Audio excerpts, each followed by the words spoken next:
हे जर कळतच नसेल तर रामायणाची जाणती माणसं माझा थोडा अभ्यासाचा विषय असतो. माझी आज परिस्थिती गणपती बाप्पाचे बरे 2 दिवस आवाजही निघत नव्हता, अजूनही बसलेला पण चाललंय आपलं. पण ध्यानात ठेवा, लंका जळली. मी प्रत्येक कीर्तनामध्ये प्रमाण घेत असतो, हनुमंत महाबळी दाढी रावणाची.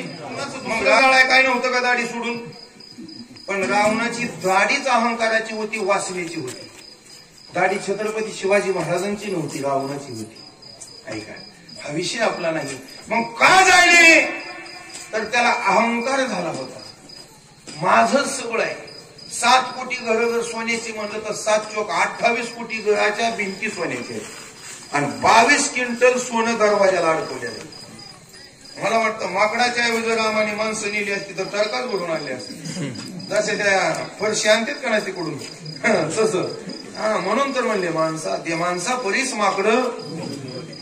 आता फक्त आपण माकड व्हायचं नाही, ध्यानात ठेवा बर का. आणि मग सगळी घरं जळली, पण एक घर जिवंत राहिलं. कोणाचं?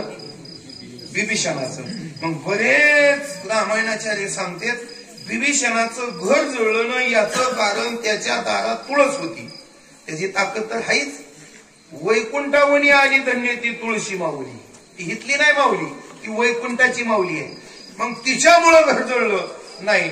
गळ्यात 108 मानेची माळ आहे म्हणून जळलं नाही, कपाळाला गंध आहे म्हणून जळलं नाही, रामाचा छंद आहे म्हणून जळलं नाही.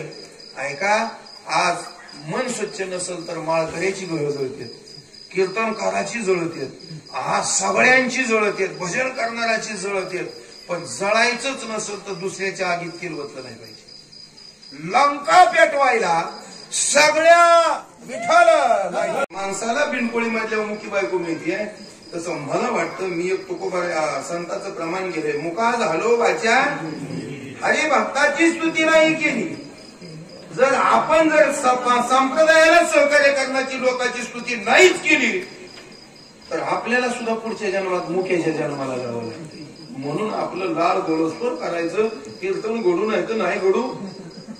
मग माणसं म्हणतात त्याचं काय खरं, ते लय कडू कीर्तन सोडून बाकीचं केलं. पण असं नाही.